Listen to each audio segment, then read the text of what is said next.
Seri 3 Pelangi di Langit Singasari. Sepasang ular naga di satu sarang. Cerita, Esa Mintarja. Audiobook, novel silat. Bab 79. Namun dengan demikian, maka jelas pulalah nampak oleh Empu Baladatu mayat yang terbujur lintang berserakan di halaman. Matahari yang mulai memanjat langit masih menyaksikan betapa Mahisa Bungalan dan Empu Baladatu bertempur dengan sengitnya, sementara para prajurit sudah hampir menguasai lawan mereka sepenuhnya. Tetapi ketika beberapa orang prajurit mengepung Empu Baladatu, maka Mahisa Bungalan berkata lantang, "Aku sedang perang tanding." Tidak seorang pun yang berani membantunya. Setiap bantuan tentu dianggap sebagai suatu penghinaan bagi Mahisa Bungalan yang sedang bertempur melawan Empu Baladatu di panasnya cahaya matahari pagi. Namun ternyata bahwa tenaga Empu Baladatu benar-benar telah terperas habis, sehingga ia merasa semakin sulit untuk mengimbangi serangan-serangan Mahisa Bungalan yang datang membadai. Tetapi bagaimanapun juga Empu Baladatu adalah orang yang memiliki ilmu yang tinggi. Itulah sebabnya, maka ia masih juga menunjukkan bahwa ia mampu bergerak cepat dan mempunyai tenaga serangan yang mematikan. Mahisa Bungalan yang masih lebih muda mempergunakan keadaan itu sebaik-baiknya. Nafasnya yang masih teratur dan tenaganya yang masih lebih segar dari lawannya, betapapun ia sudah memerasnya, memberikan lebih banyak kemungkinan dari Empu Baladatu. Selagi pertempuran seorang melawan seorang itu masih berlangsung dengan sengitnya, para prajurit Singasari benar-benar telah menguasai keadaan. Para pengikut Empu Baladatu benar-benar telah dapat dikalahkan. Selain yang terbunuh, maka sebagian dari mereka telah melepaskan senjata mereka dan menyerah.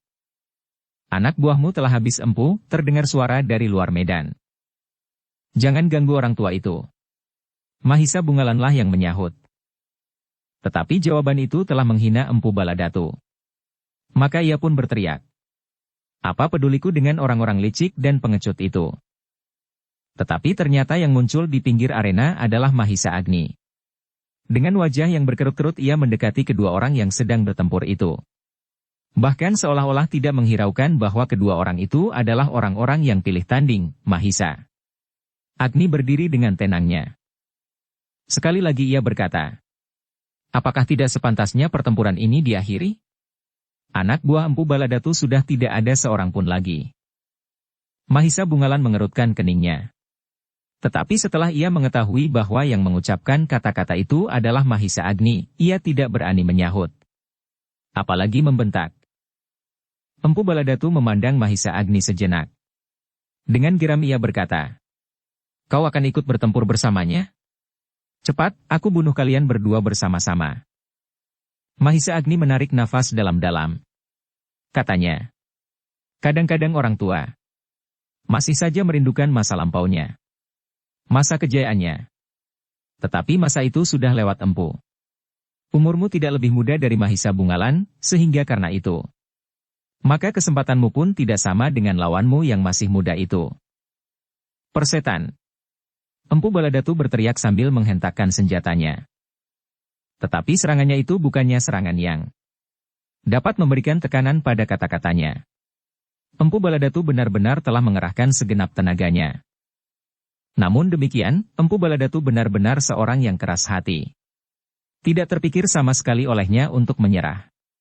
Betapapun keadaannya, maka ia sudah bertekad untuk bertempur. Itulah sebabnya, maka Mahisa Bungalan pun masih harus melayaninya. Ternyata bahwa pertempuran di dalam halaman dan di luar halaman istana sudah seluruhnya berakhir. Hanya tinggal Empu Baladatu seorang diri yang masih mempertahankan harga dirinya. "Kau tidak punya kawan lagi, Empu." Mahisa Agni masih berusaha untuk mendapat perhatian. Tetapi Empu Baladatu benar-benar tidak mau mendengarkan. Ia bertempur semakin bernafsu. Kadang-kadang liar dan kasar, meskipun tenaganya benar-benar semakin susut. Empu Baladatu ternyata tidak mau sedikit pun menghiraukan kenyataan tentang dirinya dan pasukannya.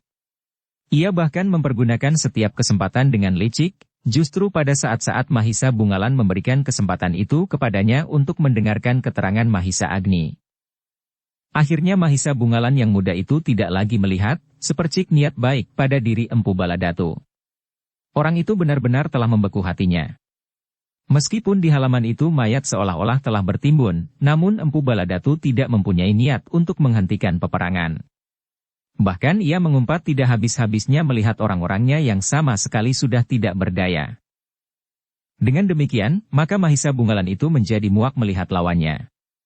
Ia sudah cukup lama bertempur. Tidak ada tanda-tanda bahwa Empu Baladatu akan menghentikan pertempuran. Karena itulah, maka ia merasa wajib untuk berusaha menghentikan pertempuran itu. Apapun akibatnya, baik bagi dirinya sendiri maupun bagi lawannya. Sedangkan satu-satunya cara adalah melumpuhkan lawannya. Hasil memasuki kota raja, teriak Empu Baladatu. Karena itulah maka Mahisa Bungalan pun kemudian menyerang lawannya semakin dahsyat. Kemudahannya ternyata sangat menguntungkan menghadapi Empu Baladatu. Ketahanan tubuhnya dan gelegak darah mudanya di dada. Kemudian telah menentukan akhir dari pertempuran itu. Empu Baladatu yang semakin susut tenaganya, akhirnya menjadi lengah. Ia tidak mampu lagi berusaha untuk melingkari lawannya, justru karena nafasnya menjadi semakin memburu. Apalagi Mahisa Bungalan dengan sengaja telah bertempur dengan loncatan-loncatan panjang, untuk memancing agar lawannya benar-benar memeras tenaganya yang tersisa. Empu Baladatu masih sempat mengumpat.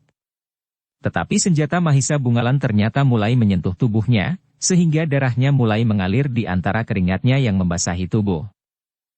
Gila, teriak Empu Baladatu. Mahisa Bungalan tidak menyahut. Ia sadar bahwa Empu Baladatu masih mengerahkan puncak ilmunya di saat-saat nafasnya sudah hampir terputus, sehingga orang itu tetap sangat berbahaya baginya. Namun darah yang mulai meleleh dari luka itu, membuat tenaganya semakin susut. Ia tidak dapat melawan keharusan pada wadaknya, bahwa luka-lukanya dapat mengganggunya justru pada saat yang gawat. Tetapi semakin ia mengerahkan kemampuannya, maka rasa-rasanya darah menjadi semakin banyak mengalir dari lukanya.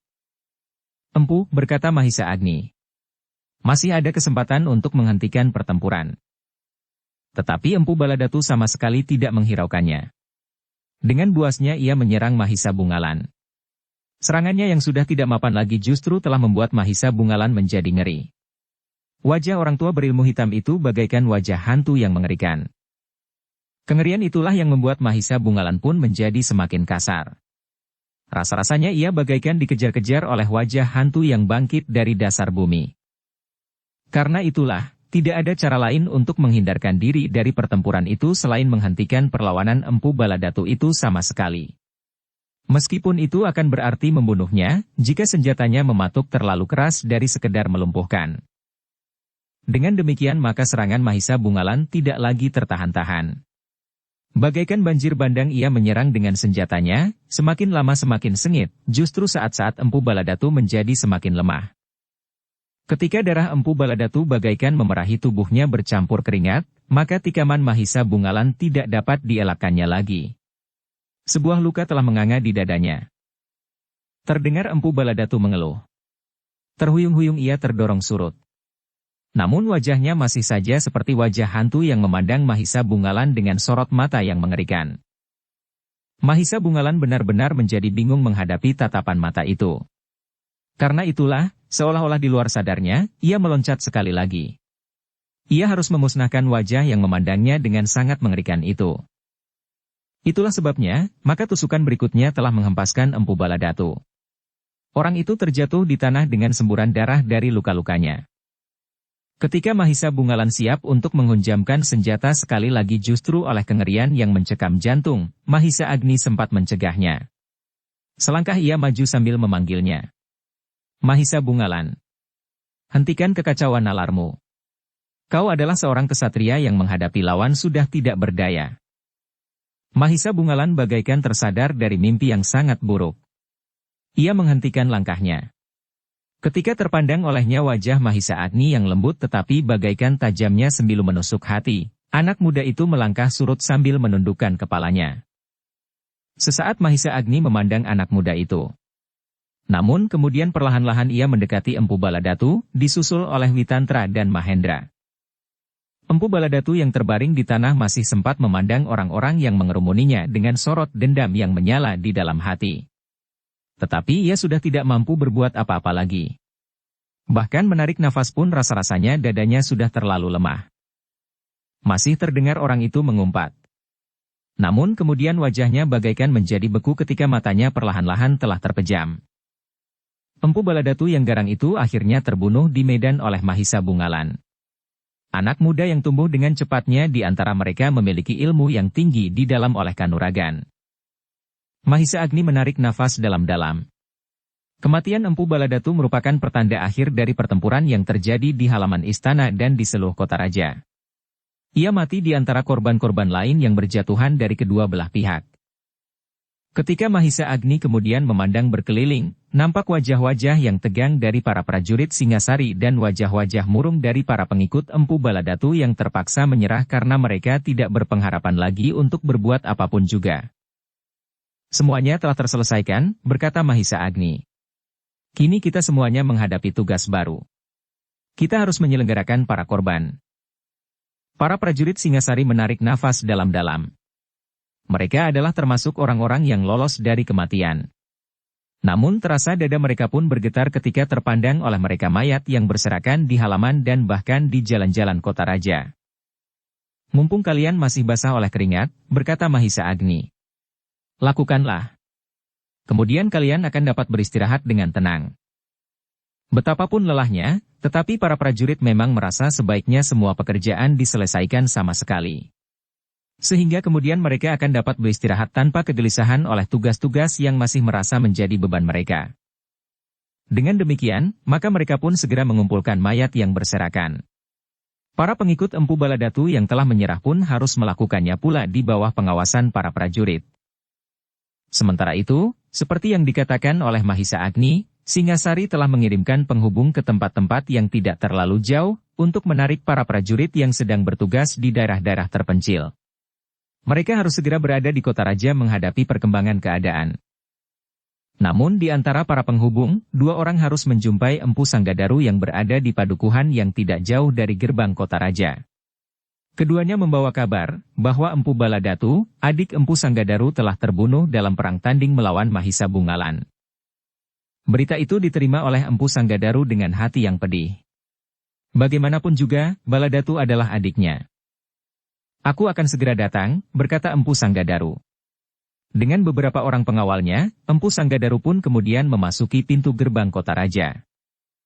Ketika terpandang olehnya korban yang sedang dikumpulkan, maka terasa betapa jantungnya bergejolak. Di luar sadarnya ia mengusap dadanya dengan telapak tangannya sambil berdesis. Manusia memang merupakan bahaya yang paling garang bagi sesamanya. Namun Empu Sanggadaru dapat mengerti bahwa bagi Singasari memang tidak ada pilihan lain, jika Singasari masih ingin tetap berdiri. Dengan wajah yang suram Empu Sanggadaru memandang mayat adiknya yang terbujur di antara jajaran mayat pengikutnya. Tetapi orang tua itu harus mengikhlaskannya. Ia sudah memetik buah dari tanamannya sendiri, gumam Empu Sanggadaru. Betapapun juga aku mencoba mencegahnya, namun sia-sia. Dan akhir yang demikianlah agaknya memang sudah menjadi pola hidupnya. Mahisa Agni yang berdiri di sampingnya memandangnya sejenak. Namun kemudian katanya, marilah Empu. Naiklah ke Paseban. Tuanku Ranggawuni dan Mahisa Cempaka akan mengadakan sidang untuk menanggapi keadaan yang berkembang dengan cepatnya. Apakah aku diperkenankan hadir? Bertanya Empu Sanggadaru. Kita akan berbicara tentang persoalan yang sangat luas, jawab Mahisa Agni. Empu Sanggadaru masih ragu-ragu. Tetapi Mahisa Agni mendesaknya agar ia ikut hadir dalam pembicaraan tentang masa depan Singasari. Baiklah, berkata Empu Sanggadaru. Mungkin ada sesuatu yang penting aku dengar.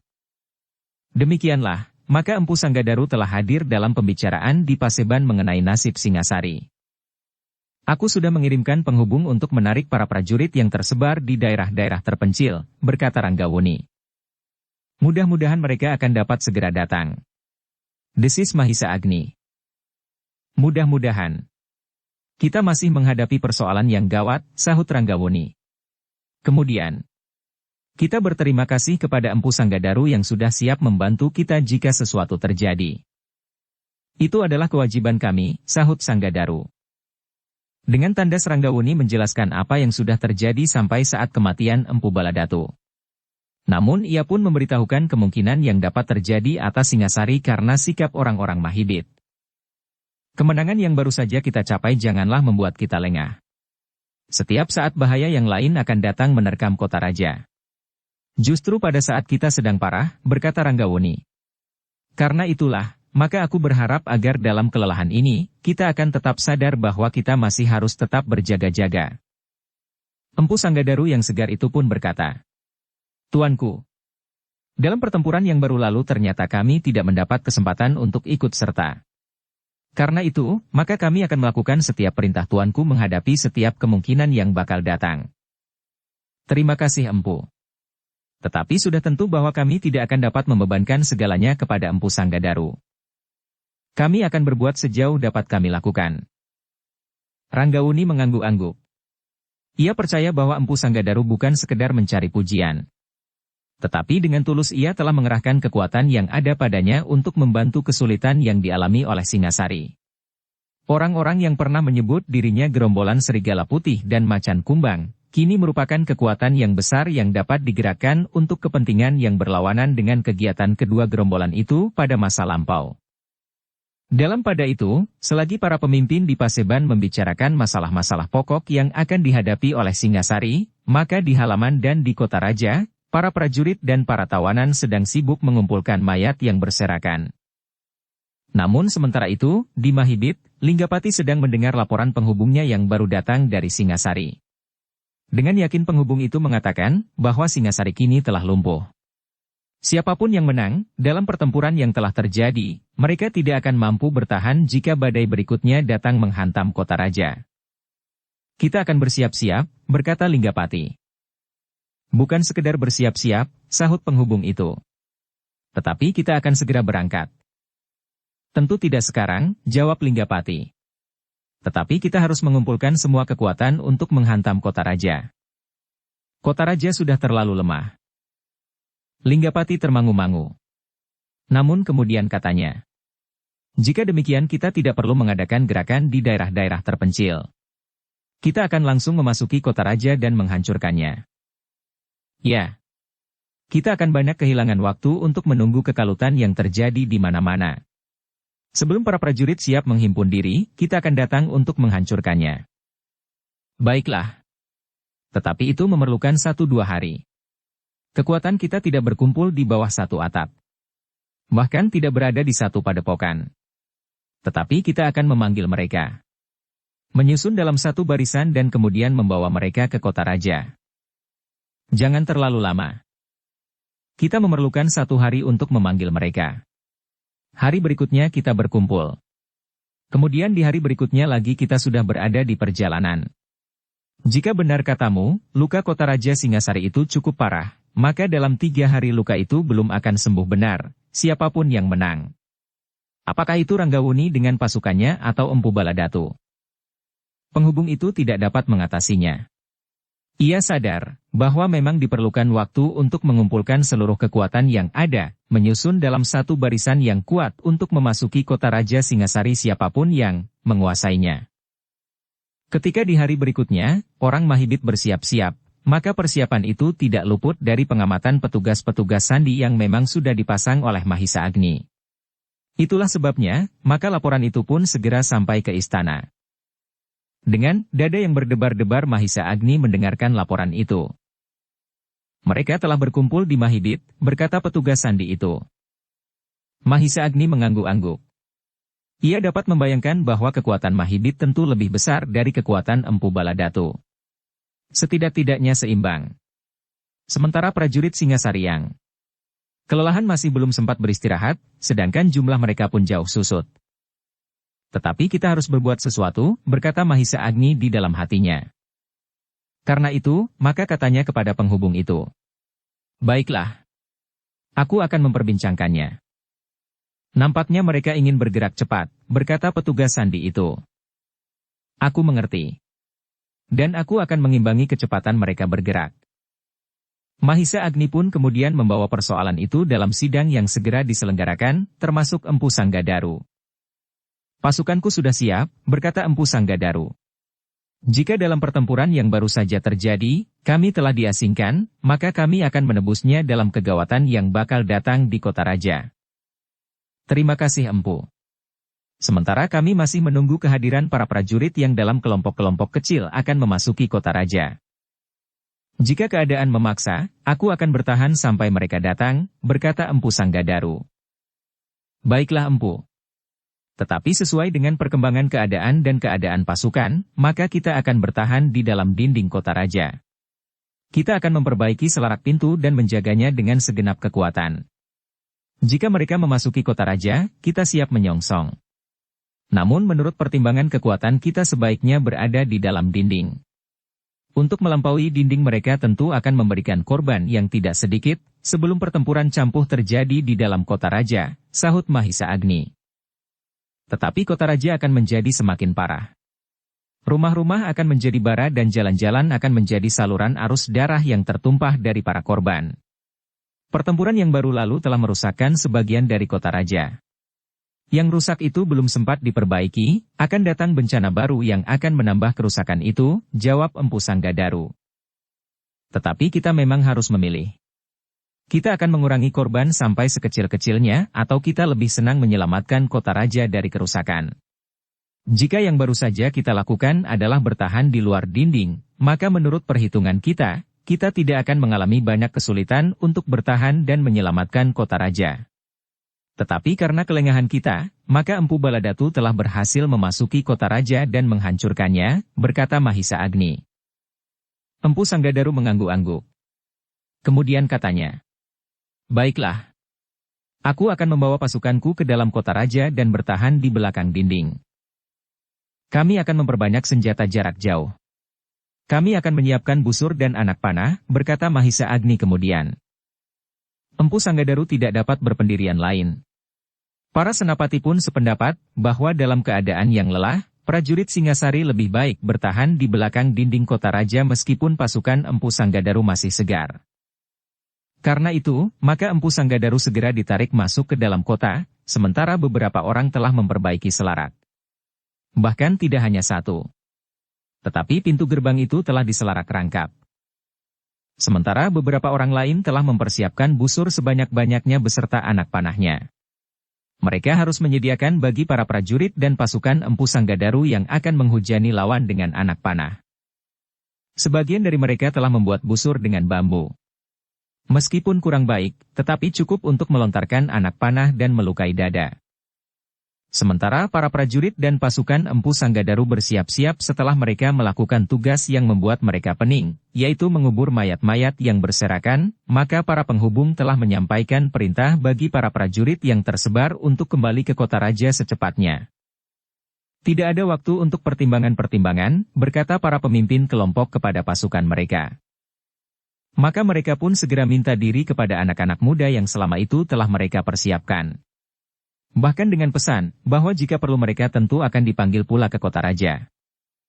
Sekelompok demi sekelompok dari daerah yang terpencar, prajurit-prajurit Singasari telah mendekati kota raja. Para penghubung telah memberikan pesan, bahwa mereka harus segera berada di dalam kota raja, karena bahaya nampaknya tidak akan tertunda-tunda lagi. Kedatangan mereka disambut dengan penuh harapan, bahwa kota raja akan dapat diselamatkan dari serangan Linggapati yang cerdik. Namun mereka digelisahkan oleh kedatangan seorang petugas sandi yang lain, yang memberitahukan, bahwa jumlah pasukan Mahibit ternyata sangat besar. Jauh lebih besar dari pasukan Empu Baladatu. Para pemimpin prajurit di Singasari menjadi berdebar-debar mendengar laporan itu. Namun Mahisa Agni masih mencoba menenangkan mereka. Meskipun pasukan Empu Sanggadaru belum sebesar seperempat pasukan Empu Baladatu, tetapi masih ada harapan bahwa prajurit Singasari akan bertambah semakin banyak, sehingga pada saat orang-orang Mahibit itu memasuki kota raja, pasukan Singasari telah siap menghancurkan lawan. Tetapi lawan itu jauh lebih besar, setiap kali terdengar para senapati bergumam. Tiba-tiba saja Mahisa Agni berpaling kepada para senapati. Ada sesuatu yang terbesit di dalam hatinya. Namun nampaknya ia masih ragu-ragu mengatakannya. Ranggawuni agaknya melihat gejolak hati Mahisa Agni, sehingga ia pun kemudian bertanya. Paman, apakah ada sesuatu yang terpikir oleh Paman menghadapi keadaan yang gawat ini? Mahisa Agni menarik nafas. Kemudian dengan ragu-ragu ia berkata. Hamba mempunyai suatu pendapat yang barangkali masih memerlukan pertimbangan. Katakan Paman, apapun yang sedang Paman pikirkan jika para senapati berpendapat pikiran itu baik, kita tentu akan melaksanakan. Jika tidak, kami akan memberikan penilaian atas pendapat Paman. Mahisa Agni mengangguk-angguk. Kemudian katanya, Tuanku, jika sekiranya hamba diperkenankan, hamba ingin menyusun pasukan yang terdiri dari para tawanan yang baru saja kita kalahkan dari pasukan Empu Baladatu. Hamba akan memberikan penjelasan tentang keadaan yang sebenarnya kita hadapi. Kita akan menjajakan pengampunan jika mereka dengan sungguh-sungguh membantu kita. Ranggauni mengerutkan keningnya. Seorang senapati muda dengan serta-merta bertanya, bagaimanakah jika mereka ternyata berpihak kepada Linggapati? Kita harus memberikan penjelasan bahwa Linggapati tidak akan dapat dipercaya. Jika benar-benar Linggapati tidak bermaksud mengkhianati Empu Baladatu, maka ia tidak akan menunggu sampai pasukannya hancur. Tentu mereka akan dapat menilai sikap itu. Apakah kita yakin bahwa mereka lebih percaya kepada kita daripada kepada Linggapati? Bertanya senapati yang lain. Aku memang menganggap demikian. Kita tidak membunuhnya meskipun kita dapat mengalahkan mereka. Kita menawan mereka dengan sikap yang wajar. Ranggauni yang mendengarkan pembicaraan itu mengangguk-angguk. Dengan ragu-ragu ia pun bertanya, tetapi apakah Paman yakin? Hamba yakin terhadap sikap mereka. Yang hamba ragukan apakah pendapat ini akan dapat disetujui. Ranggauni mengangguk-angguk. Sementara Mahisa Cempaka bertanya, apakah Paman pernah berbicara dengan 1-2 orang di antara mereka? Hamba tuanku. Dan hamba mendapat kesimpulan bahwa sebagian dari mereka sama sekali tidak mengerti dan tidak menyadari apakah yang sebenarnya telah mereka lakukan. Mahisa Cempaka memandang Ranggauni sesaat. Kemudian katanya, jika Paman yakin bahwa Paman dapat memberikan penjelasan, aku kira pendapat Paman dapat dicoba dengan memilih di antara mereka, orang-orang yang nampaknya tidak terlalu liar. Aku sependapat, sahut Ranggauni. Cobalah Paman bersama beberapa orang mengamati sekali lagi. Apakah kita akan dapat mempercayai mereka? Mahisa Agni mengangguk sambil menjawab. Hamba akan menjajaki lebih dalam lagi tuanku. Mudah-mudahan hamba mendapatkan kenyataan seperti yang hamba duga. Setelah pembicaraan itu selesai maka Mahisa Agni pun segera menemui orang-orang yang berada dalam tahanan bersama Witantra, Mahendra, Lembu Ampal dan Mahisa Bungalan. Dengan berbagai cara mereka berusaha untuk menjajaki pendapat para tawanan itu. Dengan hati-hati Mahisa Agni berbicara di hadapan mereka tentang keadaan yang sedang dihadapi oleh Singasari. Sikap Linggapati terhadap Empu Baladatu dan kemudian janji pengampunan terhadap mereka yang bersedia dan kemudian membuktikan bahwa mereka telah menyesali sikapnya. Mungkin ada di antara kalian yang terbunuh sebelum menikmati pembebasan yang kami janjikan. Tetapi mayat kalian akan dikubur bersama para pahlawan dari Singasari. Tidak disisihkan sebagai pengkhianat yang telah memberontak terhadap negara. Para tawanan itu mendengarkan keterangan Mahisa Agni dengan saksama. Keterangan yang cukup panjang dan meyakinkan. Akhirnya, terserah kepada kalian. Pintu ruangan ini akan dibuka. Demikian pula pintu ruangan-ruangan lain. Siapa yang bersedia menerima tawaran pembebasan dan kesempatan untuk menebus kesalahan yang pernah kalian lakukan, aku persilahkan keluar dan berkumpul di halaman depan. Sedangkan yang tidak bersedia, kami tidak akan memaksanya. Mereka dipersilahkan tetap berada di dalam ruangan ini. Mahisa Agni tidak menunggu jawaban. Ia pun segera meninggalkan ruangan itu dan memasuki ruangan berikutnya sehingga ia telah berbicara di beberapa ruangan bergantian dengan Witantra, Mahendra, dan Lembu Ampal. Setiap ruangan yang dimasuki oleh pemimpin-pemimpin Singasari itu telah menjadi gelisah. Beberapa orang diburu keraguan-raguan. Mereka dibayangi oleh kecurigaan bahwa mereka akan ditipu oleh prajurit Singasari. Namun timbul juga kepercayaan mereka melihat kesungguhan sikap para pemimpin Singasari yang telah datang ke setiap ruangan itu. Kesempatan seperti ini jarang sekali didapat oleh tawanan yang manapun juga, desis salah seorang dari mereka. Setelah perang melawan Mahibit selesai, kita akan dibantai. Siapapun yang menang, sahut yang lain. Aku percaya kepada Mahisa Agni. Ia bukan termasuk orang yang licik. Aku kira ia benar-benar akan menepati janjinya. Aku lebih percaya kepada Mahisa Agni daripada orang-orang Mahibit. Termasuk Linggapati, berkata seorang yang telah agak lanjut usia tetapi badannya masih nampak kuat dan gagah. Sejenak mereka saling berbincang. Namun akhirnya di setiap ruangan telah tumbuh kepercayaan bahwa Mahisa Agni dan kawan-kawannya tidak termasuk orang yang licik dan pendusta. Mereka adalah kesatria yang dapat dipercaya kata-katanya. Karena itulah, maka meskipun ragu-ragu, beberapa orang telah menjenguk keluar pintu yang tetap terbuka. Beberapa saat masih nampak keraguan-raguan yang mencengkam. Namun ketika seorang dari mereka melangkah keluar, maka yang lain pun segera menyusul seorang demi seorang. Tetapi akhirnya ruangan-ruangan itu telah menjadi kosong. Kehadiran mereka di halaman depan telah disambut oleh para prajurit Singasari seperti keluarga sendiri. Mereka kemudian disusun dalam satu barisan. Namun kemudian kelompok-kelompok kecil mereka telah dilebur dengan pasukan Singasari. Mereka tetap curiga terhadap kita, seseorang di antara mereka berbisik. Itu wajar sekali, jawab yang lain. Dengan begini, kita tidak akan dapat berbuat apa-apa. Pasukan kita telah dipecah dalam kelompok-kelompok dan dibaurkan dengan prajurit Singasari di tempat yang terpisah-pisah. Justru kita harus membuktikan bahwa kita tidak sekedar berbohong dengan licik. Kita harus membuktikan bahwa kita benar-benar ingin menebus kesalahan yang pernah kita buat. Jika kita tetap hidup, maka kita akan dapat menikmati kebebasan seperti kebanyakan orang. Sedangkan kemungkinan kita untuk mati tidak lebih buruk dari prajurit-prajurit Singasari sendiri. Demikianlah maka bekas pengikut Empu Baladatu itu hampir seluruhnya yang tertawan hidup telah menyatakan diri ikut serta dalam perjuangan melawan orang-orang Mahibit. Mereka telah mempertaruhkan jiwa mereka untuk mendapatkan kebebasan seperti kebanyakan orang-orang Singasari yang lain. Rasa-rasanya mereka telah dicengkam oleh kerinduan untuk hidup tanpa dikejar-kejar oleh kewajiban-kewajiban yang kemudian mereka sadari, seolah-olah telah mengikat mereka pada jantung dan hati.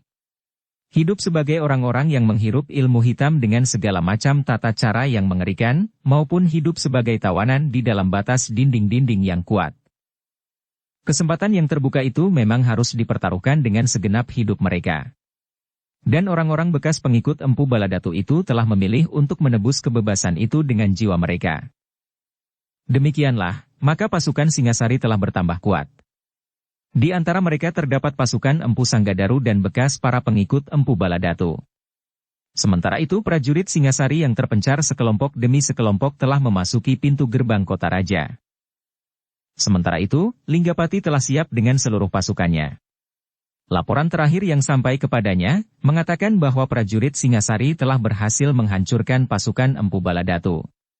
Tetapi prajurit Singasari harus menebus kemenangan itu dengan korban yang tidak terhitung jumlahnya, karena Empu Baladatu berhasil memasuki halaman istana setelah mereka menghancurkan kota raja. Bukan main, desis Linggapati. Empu Baladatu benar-benar membuktikan bahwa ia memiliki kekuatan cukup untuk menghancurkan Singasari meskipun ia sendiri akhirnya juga menjadi hancur. Kita harus segera menguasai keadaan, berkata seorang kepercayaannya. Ya. Kita akan berangkat dengan kekuatan kita sepenuhnya. Kita tidak mau gagal oleh kesombongan, bahwa Singasari tidak akan dapat berbuat apa-apa lagi. Kita akan memasuki kota raja dan akan berbaris di sepanjang jalan kota menuju ke halaman istana. Mungkin kota raja telah hancur dan rata dengan tanah. Mungkin istana Singasari pun telah rusak. Tetapi lambang kekuasaan itu akan jatuh ke tangan kita. Kita akan membangunkannya kembali dengan kemegahan yang melampaui kota raja Singasari yang lama. Dengan penuh harapan, Linggapati membawa pasukannya menuju ke kota raja. Di sepanjang jalan, setiap orang di dalam pasukannya telah memperbincangkan kemungkinan yang akan mereka hadapi. Kita akan menemukan sebuah kota yang sudah hancur. Kita tidak akan dapat merampas harta benda maupun membawa putri yang telah kita taklukkan. Semuanya sudah dihanguskan oleh Empu Baladatu meskipun akhirnya Empu Baladatu sendiri menjadi hangus. Ternyata bahwa Linggapati tidak dapat menghapuskan perasaan bangganya terhadap pasukannya yang kuat. Kesalahan yang pertama dibuatnya adalah bahwa ia menganggap prajurit Singasari benar-benar telah lumpuh. Itulah sebabnya, maka Linggapati yang sampai saat terakhir berhasil merahasiakan seluruh kekuatannya, maka kini ia sama sekali tidak menyamarkan pasukannya. Pasukan itu berjalan dengan tenang di sepanjang jalan menuju ke kota raja. Penghuni padepokan yang dilalui oleh pasukan itu menjadi gempar. Mereka melihat sepasukan pengawal lengkap dengan senjata di tangan. Apakah yang akan mereka lakukan? Pertanyaan itu timbul pada setiap orang. Tetapi tidak seorang pun yang dapat memberikan jawaban.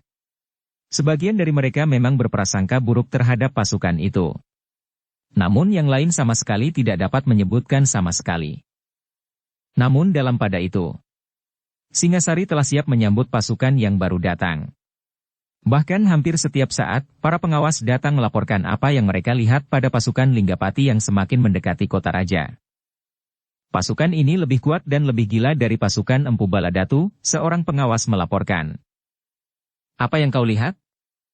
Mereka berjalan dengan tenang di sepanjang jalan raya. Bahkan sekali-sekali mereka bersorak-sorak seolah-olah mereka telah mendapatkan kemenangan di suatu medan. Mereka mengacukan senjata mereka dan membentak orang-orang padukuhan yang karena ketidaktahuan mereka, berusaha untuk melihat, iring-iringan apakah yang sedang lewat itu. Para senapati di Singasari termangu-mangu mendengar laporan itu. Mereka telah membayangkan bahwa pertempuran yang bakal datang tidak akan kalah dahsyatnya dengan pertempuran yang baru diselesaikan oleh prajurit-prajurit Singasari. Dengan hati yang berdebar-debar, para prajurit Singasari telah mempersiapkan perlawanan dari atas dinding kota raja. Di belakang dinding, pasukan yang besar telah bersiaga pula. Di antara mereka terdapat bekas para pengikut Empu Baladatu yang telah menemukan keyakinan baru di dalam hidupnya. Sementara di lapisan yang terakhir, anak-anak muda Singasari telah memegang senjata pula. Bukan saja anak-anak muda dari dalam kota raja, tetapi anak-anak muda dari sekitar kota raja yang keluarganya mengungsi masuk ke dalam dinding, telah ikut bersiaga menghadapi segala kemungkinan. Bahkan bukan saja anak-anak muda, tetapi di setiap halaman, setiap orang laki-laki telah bersiap-siap pula untuk melakukan perlawanan dengan cara masing-masing.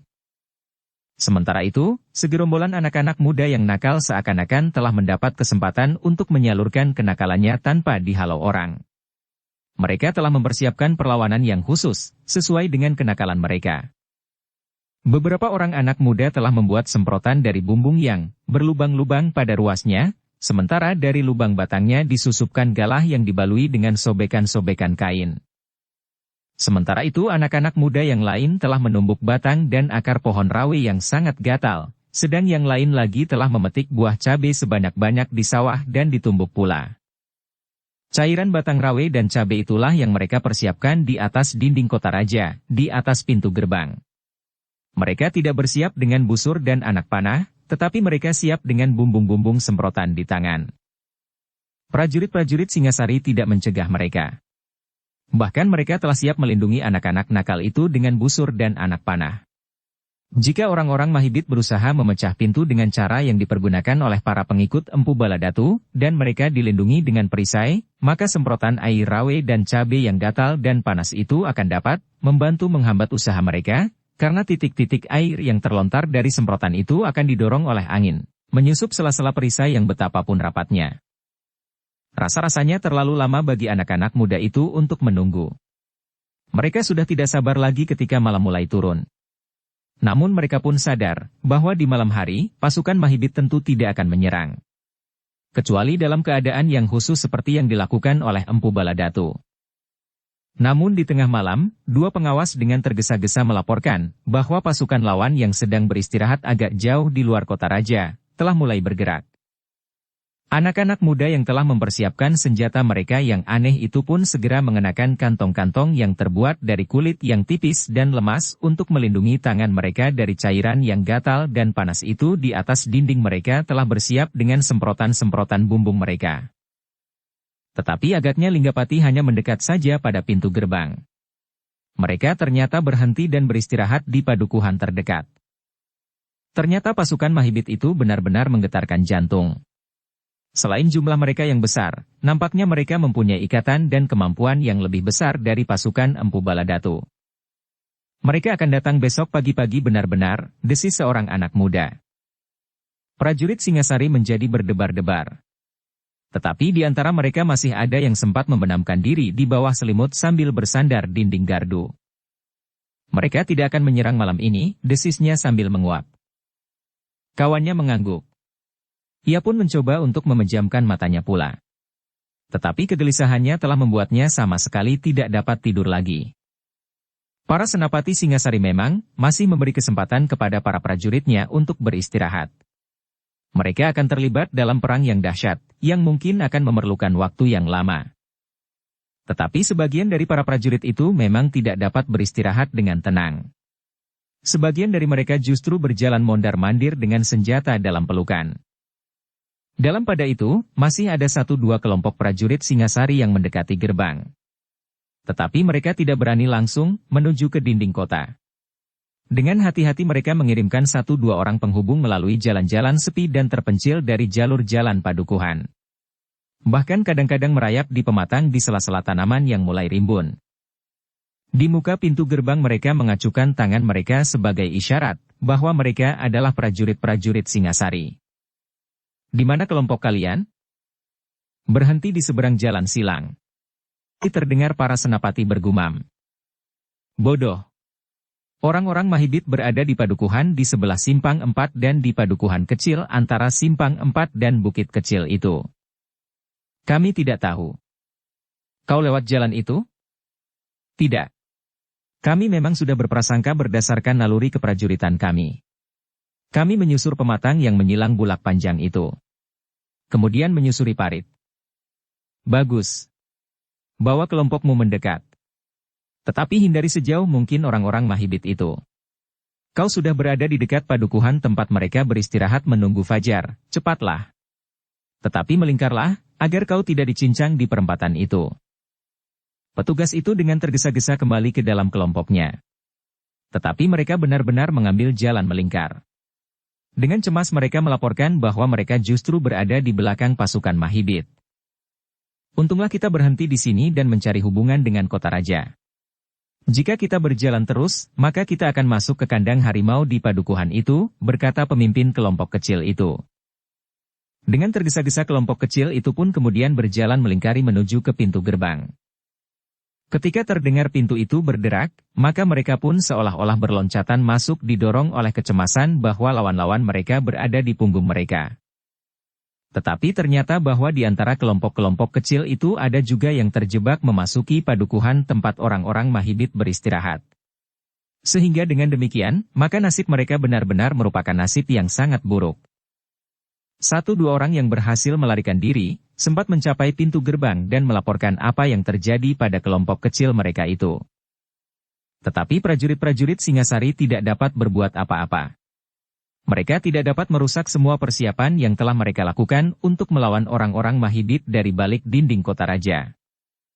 Mereka adalah korban-korban yang pertama, desis seorang senapati yang memandang ke dalam kegelapan malam dengan kelopak mata yang panas. Sementara kami tidak dapat berbuat apa-apa. Beberapa orang yang berdiri di dinding kota raja menggeretakkan giginya. Korban masih akan berjatuhan. Tetapi bahwa sekelompok kecil telah terjebak di luar sadarnya, masuk ke dalam lingkungan pasukan lawan, adalah peristiwa yang sangat mendebarkan. Besok kita akan membalas, geram seorang prajurit muda. Jika mereka memasuki pintu gerbang ini kita akan mencincang mereka. Sementara yang lain mengatakan, kita perlu menebarkan petugas-petugas sandi, agar peristiwa itu tidak terulang.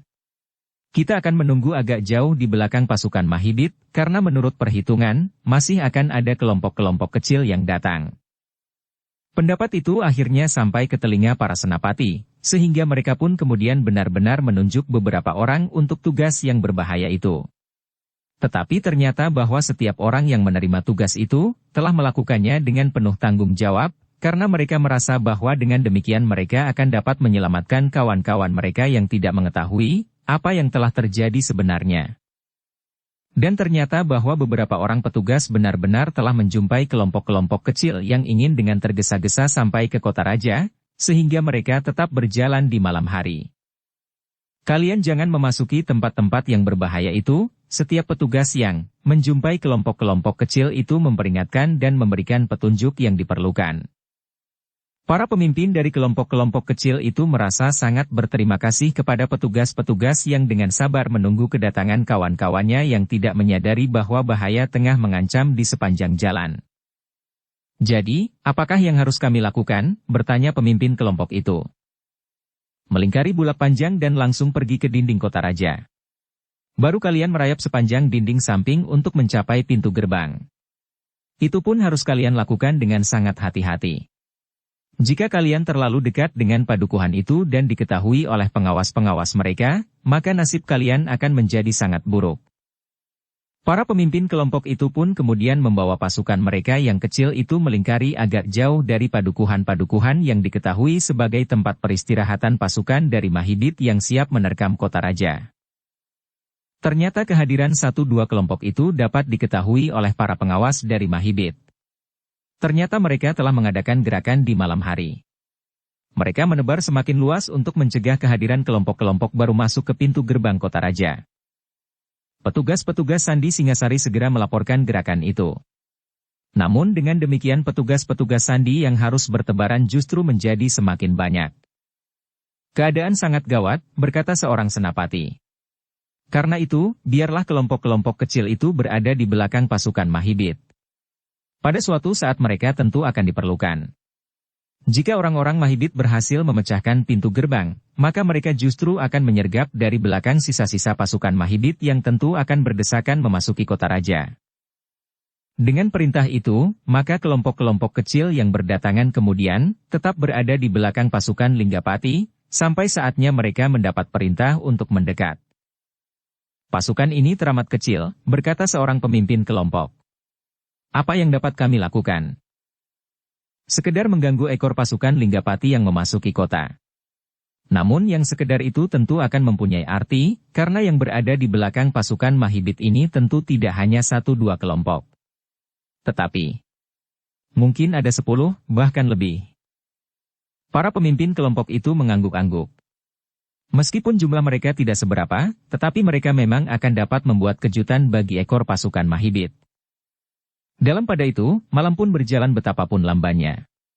Seperti para prajurit Singasari, maka sebagian dari pasukan Mahibit sempat juga beristirahat barang sejenak menjelang fajar menyingsing. Agaknya Linggapati mempergunakan bintang-bintang sebagai isyarat.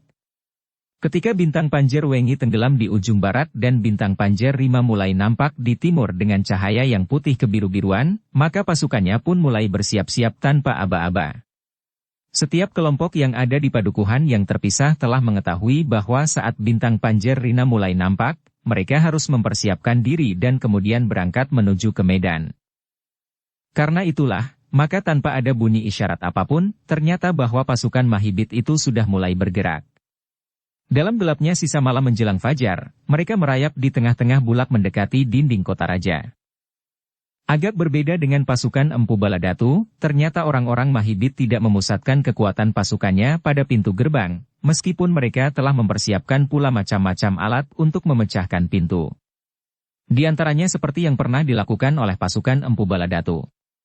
Sepotong kayu yang panjang dan cukup besar untuk menghentak pintu itu dari luar.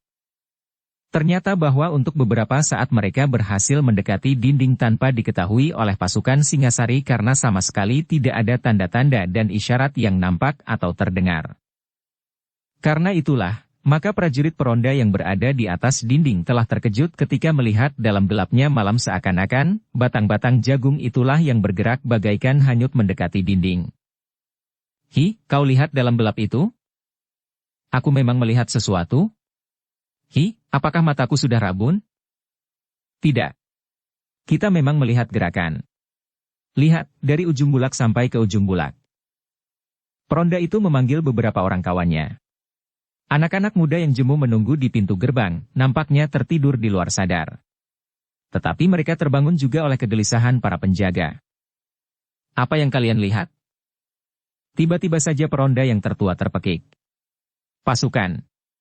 Lihat dengan tajam. Yang datang itu bukannya betang-betang jagung yang hanyut didorong angin. Tetapi pasukan Mahibit datang dalam gelar yang panjang sekali hampir mengelilingi dinding kota raja. Sejenak kemudian telah terdengar suara kentongan yang memang disediakan di atas pintu gerbang, yang ternyata telah mengejutkan penjaga di dalam gardu. Tanpa bertanya lagi mereka menyadari bahwa bahaya sudah mendekati.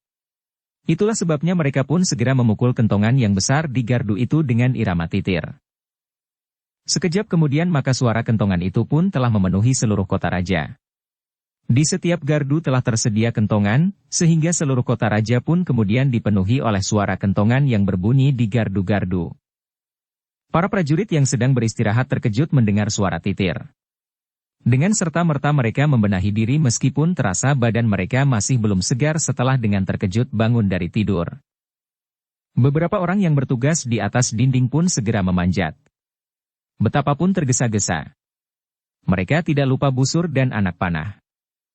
Ternyata prajurit-prajurit Singasari tidak mendapat banyak kesempatan untuk mengatur diri demikian suara kentongan meledak, maka Linggapati telah berteriak memerintahkan agar pasukannya menyerbu kota raja. Sejenak kemudian, maka bayangan yang bergerak-gerak di dalam keremangan sisa-sisa malam itu pun bagaikan bergetar. Sejenak kemudian seperti banjir mereka pun berlarian menyerang. Dengan mata yang masih berat, pasukan Singasari telah mempersiapkan diri pula. Mereka yang berada di atas dinding adalah mereka yang bersenjata panah dan tombak panjang. Ketika para prajurit mulai hadir di tempat masing-masing, orang-orang Mahibit telah menjadi semakin dekat. Mereka mulai berteriak memekakkan telinga. Namun demikian mereka memasuki jarak jangkau anak-anak panah yang dilontarkan dengan busur dari atas dinding, maka di sekitar dinding kota raja itu pun seakan-akan telah turun hujan anak panah yang bagaikan dicurahkan. Pasukan yang maju itu terhenti. Bahkan mereka pun segera bergerak mundur. Mereka mencoba melindungi diri mereka dengan perisai-perisai baja dan kayu.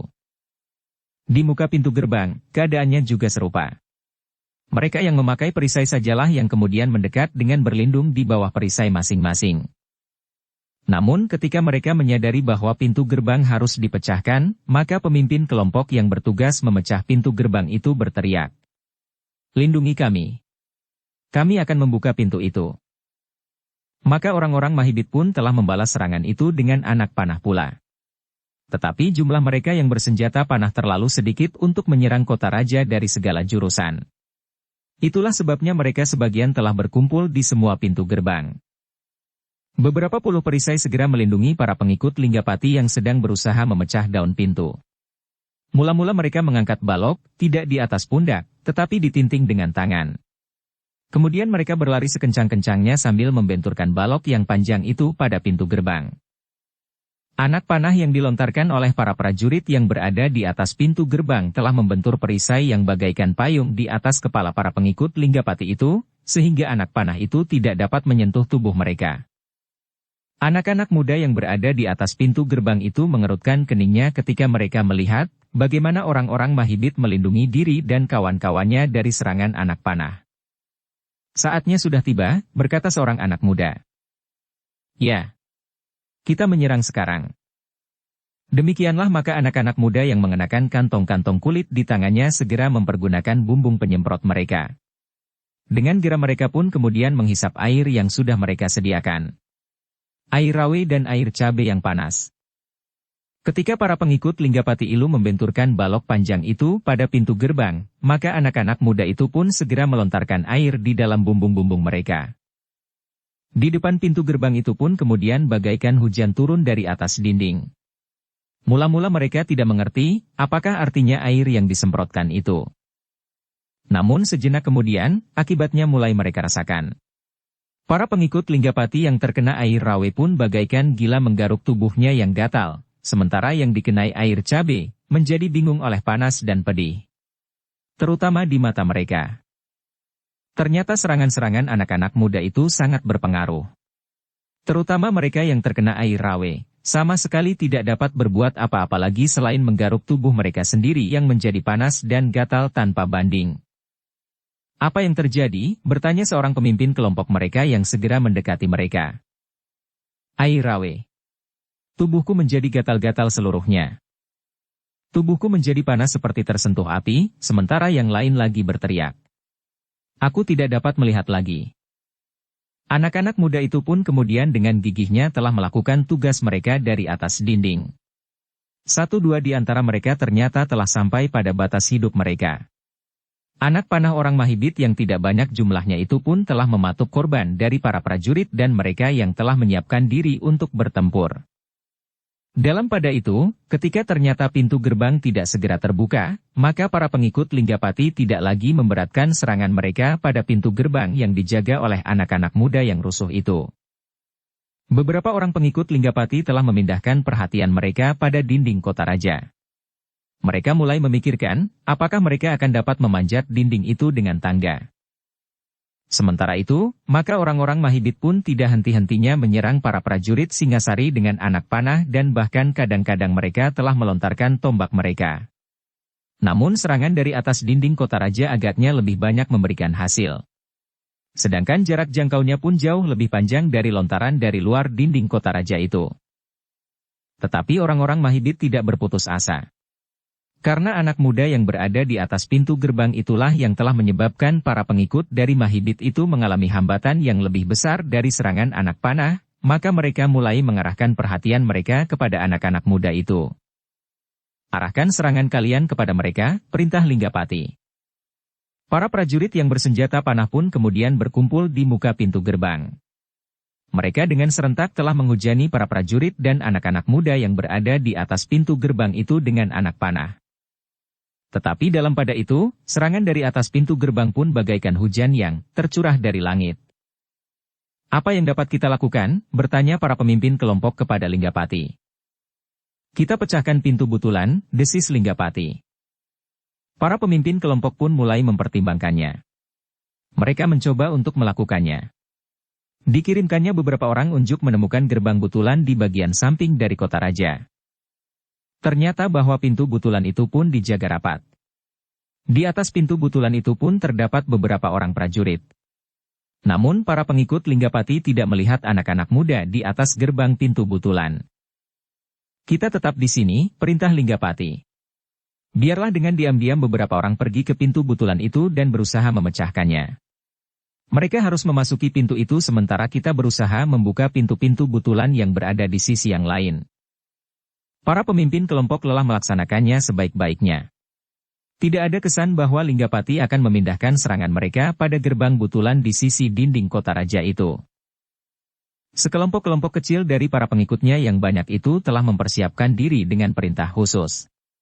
Para pengikut Linggapati yang bertebar panjang itu terhenti di luar jarak jangkau anak panah para prajurit Singasari kecuali mereka yang berada di muka pintu gerbang, yang melindungi diri dengan perisai. Tetapi mereka pun telah berusaha untuk tidak dapat disentuh oleh air yang disemprotkan oleh anak-anak muda yang berada di atas pintu gerbang. Dalam pada itu, beberapa orang pengikut Linggapati telah bergeser. Mereka mendapat tugas untuk memecahkan pintu butulan, sementara bagian dari pasukan mereka yang paling dekat dengan butulan itu pun telah mendapat perintah untuk segera memasuki pintu butulan itu jika pintu itu berhasil dipecahkan. Gerakan itu tidak banyak menarik perhatian. Namun mereka telah benar-benar mempersiapkan diri untuk melakukan tugas mereka. Seperti yang diperintahkan oleh Linggapati, maka setelah persiapan mereka selesai, maka tiba-tiba saja sekelompok pengikut Linggapati itu pun telah berlari menuju ke pintu gerbang butulan. Tetapi mereka tidak mempergunakan sebatang kayu yang panjang dan besar, tetapi agar persiapan mereka tidak segera diketahui para prajurit Singasari, maka mereka pun mempergunakan tangga-tangga kayu yang memang sudah mereka bawa untuk memanjat dinding.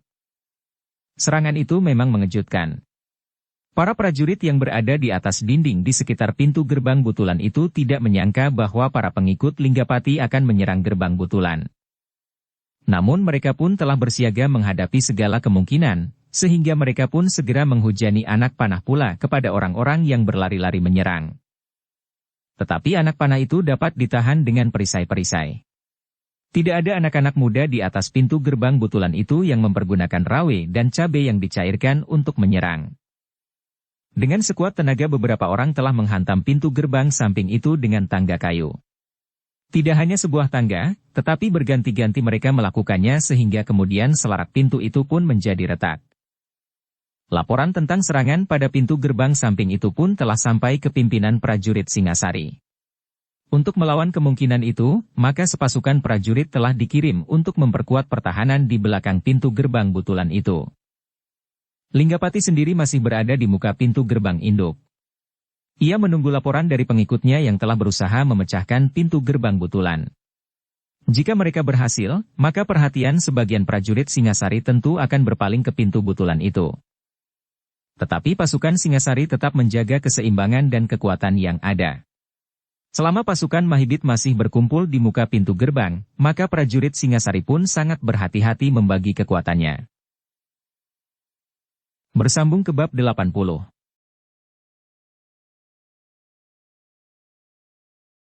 Dukung kami dengan subscribe, follow, like, komen dan share. Terima kasih.